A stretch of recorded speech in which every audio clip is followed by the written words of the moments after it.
This is a book for every person with a stake in the future. That is, for everyone. You do not have to be an expert in artificial intelligence, AI, to listen to this. Just as you do not have to be an expert in AI to have a valid and important opinion on what the future of your life and society should look and feel like. But right now, too many people feel that the great AI debate is simply not for them. If I have one hope, it is that the arguments presented here can convince those with a much wider set of skills and perspectives to involve themselves in how this technology develops. The future belongs to all of us, and when it comes to AI, the issues at hand are too complex and integral to be left to traditional AI experts alone.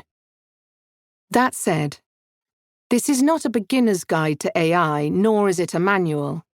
I will not spend much time explaining in detail the deep technical components of AI. The intention is that listeners will have a clear sense of what is at stake, how transformative technologies have been approached in the past, and an opinion about the future, whether they agree or disagree with my own. To help illustrate this, I will use examples of transformative science and technology from the past, to show how we as societies, nations, and a global community have managed change before, and how we can again. By definition, the book is incomplete.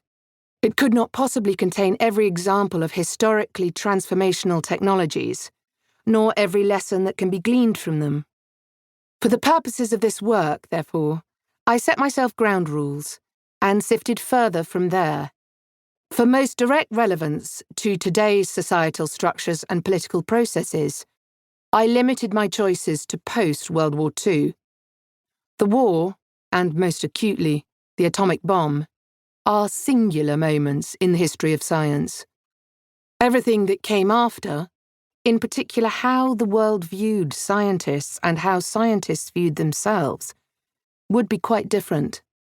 And this distinction would be critical to the ability to draw practical lessons for today's AI industry. The examples are also restricted to the United States and the United Kingdom. This is not because of a lack of inventions from other nations that have a rich history of innovation and scientific excellence. But the aim of this book is to draw together my own personal knowledge of history, politics, and technology, and that has to reflect the geographical limits of that experience and expertise. To that end, while some discussion of China's AI program will feature throughout, it does not form the primary basis of the text. The purpose is to look at how the West, and in particular the dominant United States, will choose to proceed when it comes to powerful AI technology.